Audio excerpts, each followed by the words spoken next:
ፍጥረት ሳልሳይ ምዕራፍ እግዚአብሔር አምላክ ካብ ዝፈጠሮ ኩሉ አራዊት መረሮ ተመን ይጎርሕ ነበረ ነታ ሰበይቲ ኸኣ አምላኽሲ ካብ ኩሉ ኦም ገነት ኣይትብልዑ ኢሉ ዶ አዚዙ እዩ በላ እታ ሰበይቲ ነቲ ተመን በለቶ ኣብ ገነት ካብ ዘሎ ፍረ ኦም ንበልዒና ብዛዕባ ፍረ እታ ኣብ ማእከል ገነት ዘላ ኦም ግና አምላኽ ከይትሞቱስ ካብኣ ኣይትብልዑ ኣይትተንኪዋውን በለ እቲ ተመን ድማ ነታ ሰበይቲ ኣይፋልኩም አምላኽ ደኣ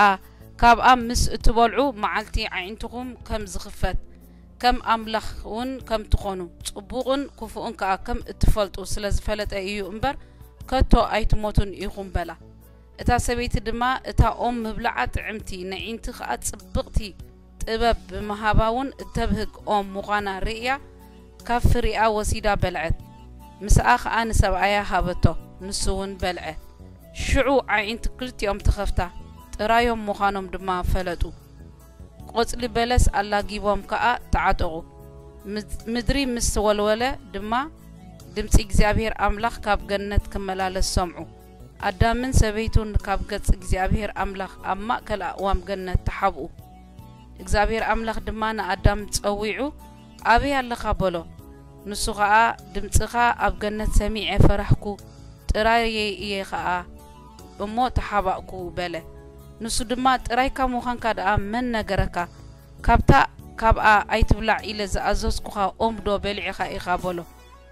ኣዳም ከኣ እዛ ምሳይ ክትከውን ዝሃብካኒ ሰበይቲ ካብታ ኦም ሃበትኒ እሞ በላዕኩ በለ እግዚአብሔር አምላኽ ድማ ነታ ሰበይቲ ስለምንታይ ዝገበርኪ በላ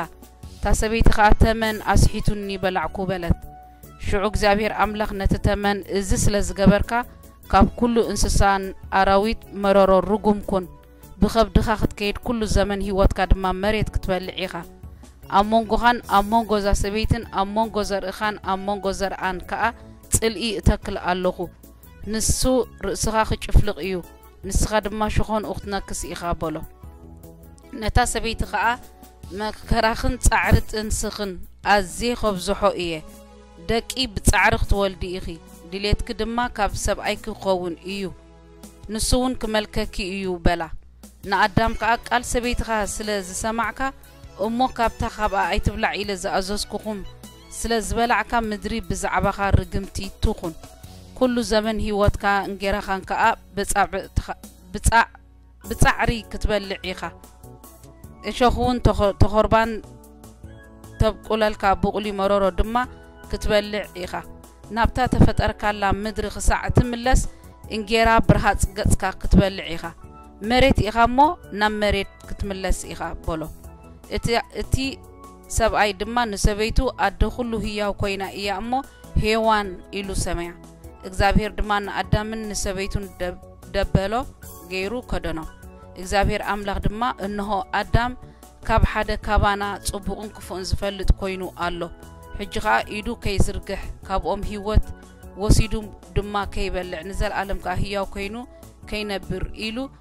ስለዚ ነታ ተፈጥረላ ምድሪ ምእንቲ ከዓያ ድማ እግዚአብሔር አምላኽ ካብ ገነት ኤደን ኣውጽኦ ከምኡን ንኣዳም ኣውጽኦ ንምሕላው መገዲ ኦም ህይወት ከኣ ብሸነኽ ምብራቕ ገነት ኤደን ምስናይ እቶም ብልሃልሃልታ ሴፍ ክሩቤል ተቐመጠ